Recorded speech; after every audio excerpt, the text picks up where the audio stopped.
So we're here today to talk about Robb Lapp. And I'm wondering if you could first tell me a little bit about your relationship with Robb and, just a little bit about your history with him. And I did happen to read the intro that you wrote to his autobiography, and it was hilarious. I love that he was up in the rap. Like, that's awesome. So please tell me, wherever you want to begin with that would be great. Well, thanks, Brendan. And when I became president in 1998, I went to the Harvard School for Presidents. The first thing they tell you is build the board. Mhm. And I really wanted to increase the number of alumni on the board. And a number of people had mentioned Robb Lapp to me.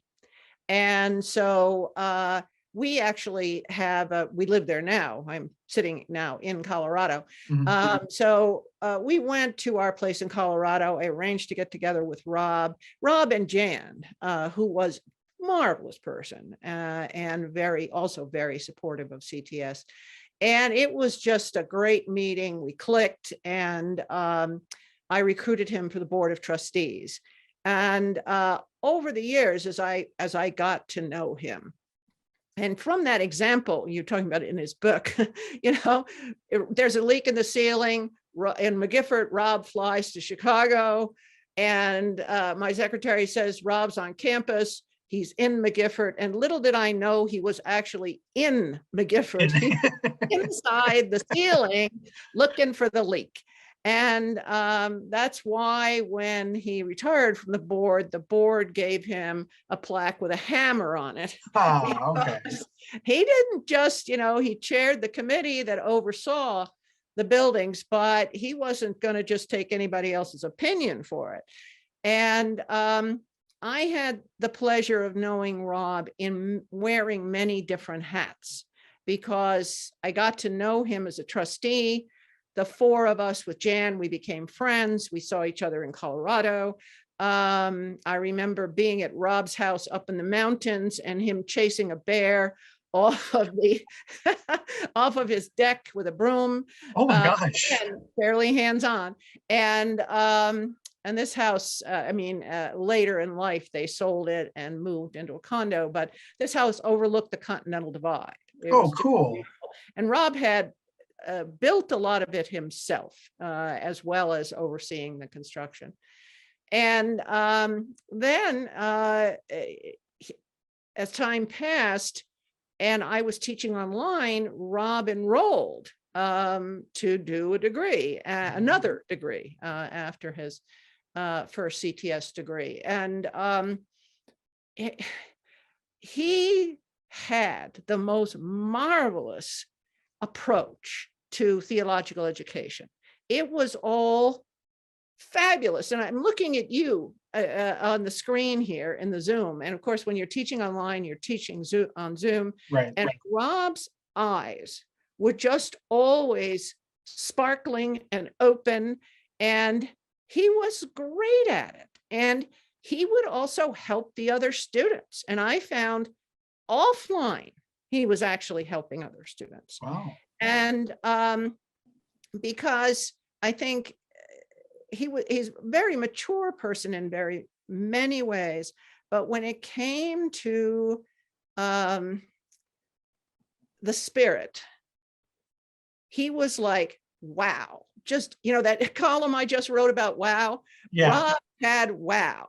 And everything, I told him in terms of spiritual but not religious, he was one of the younger students, because not doctrinaire. By any stretch of the imagination, everything to Robb was open to questioning. And he had a great effect on the other students, and really shaped me up in terms of how far am I willing to go and what am I willing to entertain? And so we had many generations of knowing one another. And but the key thing about Robb is the way in which he constructed a ministry that was not just talking about helping people, but actually housing them. Mhm. You have a problem of homelessness. Rob's approach is house them, just house them. And the reason his housing projects have been so successful is that he didn't just, work with a coalition of other people and get the housing done. They stayed there. And the veterans had counseling, and the homeless women who'd been abused had counseling, and they're stuck with the children. And they all made the effort. And Rob was all about community doing these projects, but they all made sure the lives of the people who were housed were valued in every dimension. Mhm. And honestly, Rob could talk anybody into anything. I mean, it's really, because he wouldn't give up. If he wanted to do something, it would there'd be another phone call. And I just think that ministry was just astonishing. I mean, imagine if that was ministry today for all of our church, and people were so hands-on. Yeah. And not just palavering about, well, this is terrible and we really need to do something about it. He would just do it. He would just do it. And like climbing up in the ceiling, he just do it, and then, he knew where the leak was, and he didn't have to take anybody else's word for it. So, and, all the other things, friendly, warm, funny. And of course, even since I retired, we talked a lot. And he was a very unique human being. Very, never met anybody like him. I met, and I was lucky enough to recruit marvelous people for the Board of Trustees. And the reason I was able to do as much as I was able to do as president is in large part due to them. And also, of course, to our wonderful faculty. Oh, yeah. But it really does take a village to make a seminary be successful. And but we'd have a problem. Rob, you get on a plane, be at Chicago right away. So you just can't say enough good things. And but I remember that first dinner we had, the four of us together. And honestly, it was like being out with friends. It was just, we hadn't met before the dinner, and after the salad course, we were friends. And my husband, Dick, too, who greatly appreciated Dick. And it was mutual, and Rob appreciated Dick. That's awesome. And I also spoke with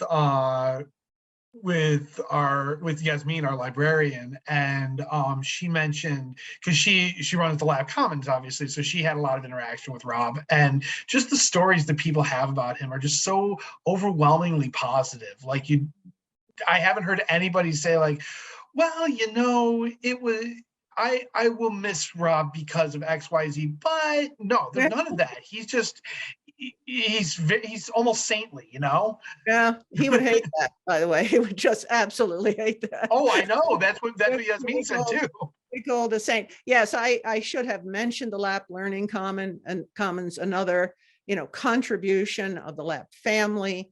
And I know, Rob would not just give money and then just ignore it. Right. That would be the way it was. And he had a very successful life as a businessman. And that's why, he was able to be generous with us. And he's, I remember, because, we were trying to, put a big emphasis on development when I was president. I started out. And one thing that I really wanted to do was make sure the donation came in and the thank you went right out. Right. And that they were personal. And then I wrote them. I wrote most of them, especially the large ticket donations. I paid a large donation, and I wrote a personal thank you. And it came up at the Board of Trustees meeting about how much this had improved in terms of thanking people. And, people give money, it's a sacrifice. And so you want to make the fuss. And Rob read out, and I hadn't realized I'd been this personal in the thank you, because I was writing a lot of thank yous. And I wrote, Oh, Rob, that's a boatload of money. Thank you. And Rob said, this is my favorite acknowledgement I have ever gotten for a donation. But it was a boatload of money. And his generosity of spirit and his practical generosity, they were wedded at the hip. Yes. And Yes. he is funny. I'm sure many people have mentioned that. He is a very funny guy. And I couldn't sit next to, when I was president, I couldn't sit next to him at board meetings because he'd make me giggle. You can't be just laughing through a board meeting if you're president. So I had to sit farther away. But it was, it was just, the work of the Holy Spirit that I found him. And he was so proud of having graduated from CTS at the graduation where we gave Dr. Martin Luther King his honorary degree. That was Rob's graduation. And it was very influential on him. But, CTS at the time, this is early in King's career. Right. And I read the Board of Trustees minutes where they decided to give King the honorary degree. And this is his first one from any seminary or graduate school and thing. And he had one other from an undergraduate. But the